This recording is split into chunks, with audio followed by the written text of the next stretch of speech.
In front of us is everything we need to reload 7.62 by 38R Nagant, model of 1895. This one's suppressed, obviously. First thing, couple tools. You need an Allen wrench. You use that as a depth gauge. You can use a pencil. Problem is, you cannot write on the pencil with the pencil unless you break the pencil. That's also an option. You need a lube pad, one shot or whatever else you want to use, cheapo lube. For the dies, you're going to use a 30 carbine full-length sizing die. You're going to use from the Lee 7.62 Nagant, from that kit, which is really just 3220 resizing. You need the expanding die. You need the 3220 seating die, and then you need a 7.62 by 39, so that's the AK round. You need the Factory Crimp Die. For bullets, we're using 110 grain 30 carbine bullets. They're size 308. We're using 7.62 by 38 brass. This is boxer primed. This is not Burdan primed. Also, you need to make sure that all these rim cartridges have this little rebate at the base, otherwise they will not fit into the shell holder. For the shell holder, we're using a number 6. Let's get it set up. We're going to use Trailboss for the powder. Now this is a volumetric charge. We use 70 to 100% of the case capacity behind the bullet. Wherever that bullet is seated, we use 70 to 100% of this case capacity, not the full length. In this step, we're going to resize the brass. We're using the 30 carbine full length sizing die. Just need a little spray. Prime in this step as well. Don't worry, you're not going to hurt primers. It takes a lot more to kill these things.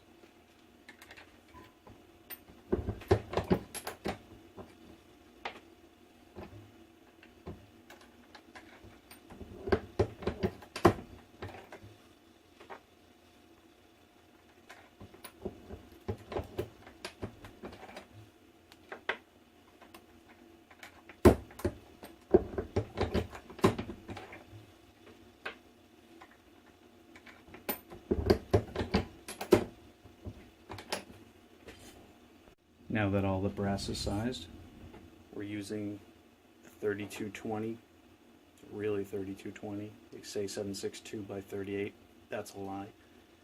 We're using the 3220 expanding die. I already have it preset just to slightly bill the end. We don't want much. We have just enough that the bullet starts to seat in there.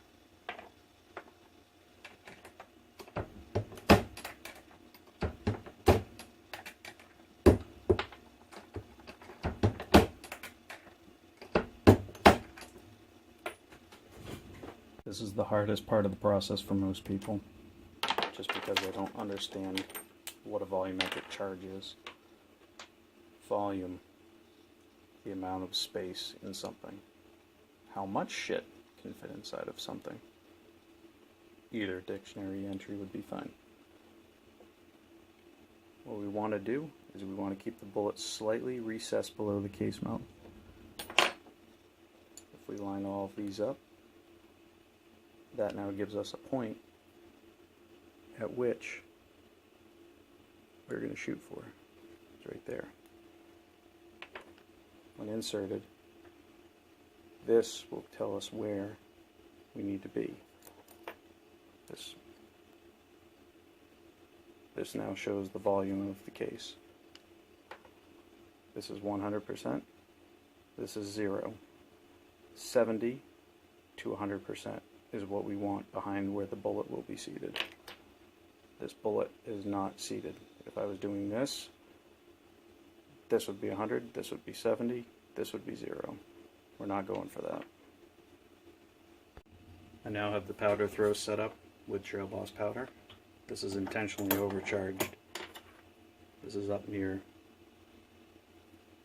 the mouth of the case, not nearly to where our mark is. Dump it out. If I went the right way, it would help. Screw it in to reduce the charge, not unscrew it. Not much deeper. We're going to get rid of that volume. I'm using my finger to hold where I need to be. That's pretty close. We're going to go for it, just a hair more powder. This case is now fully charged to where the bullet will be seated. See what I mean? We now have the 7.62-38 seating die, which is really a modified 32-20 seating die. We're going to proceed to seat the rounds. These are charged. We're taking our bullet, putting it in the mouth of the case, running it up into the die, and seating. This does bell a little bit of the case because this bullet, with the width of the case, makes it expand slightly. That's alright. That bullet is seated very tightly.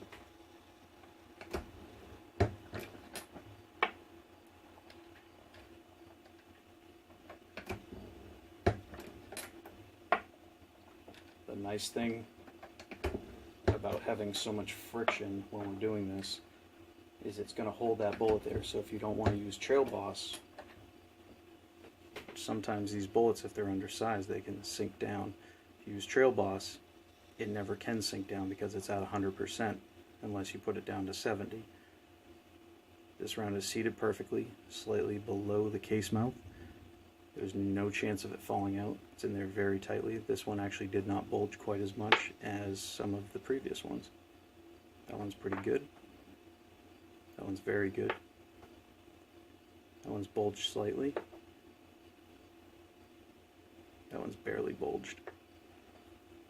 Now I have the 7.62-39 full length factory crimp die in. Excuse me. We have it set all the way down. Now this die, when this shell plate comes up and hits here, it causes a claw to move up and contract, and that's in here. What that's going to do is crimp the case mouth. See how it moves up?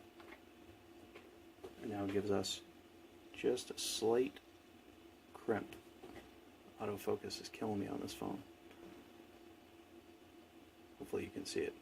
Slight crimp right here. I'm going to do that to the rest of the rounds.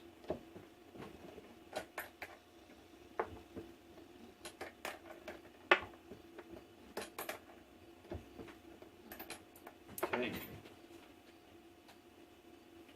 I'm going to now use an empty piece of brass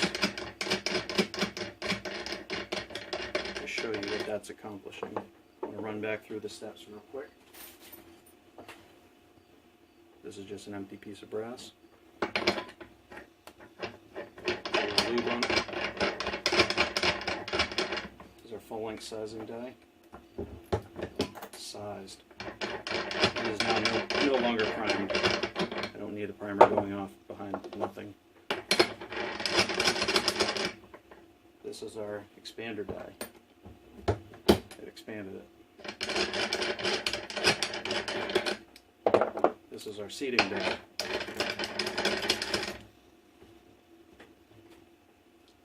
We can now take a projectile, put it in. For the safety Nazis outside, there's nothing in there. You can even see out of the flash hole.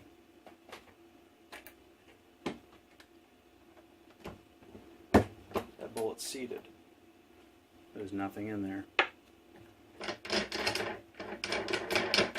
Just in case so nobody freaks out about safety. It's not primed, there's no powder.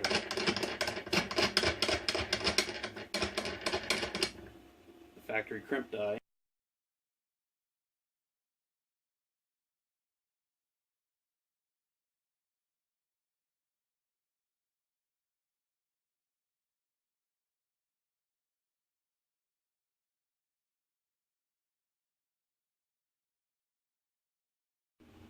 Had to cool the phone down in between takes here. Got so hot it stopped recording. Okay, we're going to now take one of my Nagants. This is the empty round. I'm going to put it in the cylinder, close the loading gate. It is now the next in line to be loaded. You're going to notice when you pull the hammer, see how it went in? That cylinder moved forward. That creates the gas seal.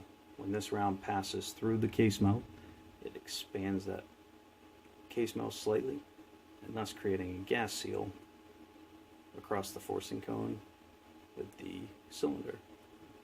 Take it out of battery. You can see how easily it pops out. That would be a completed Nagant round. Obviously a dud. The real ones sound way cooler. If you're cool enough to have a suppressor, it sounds way cooler.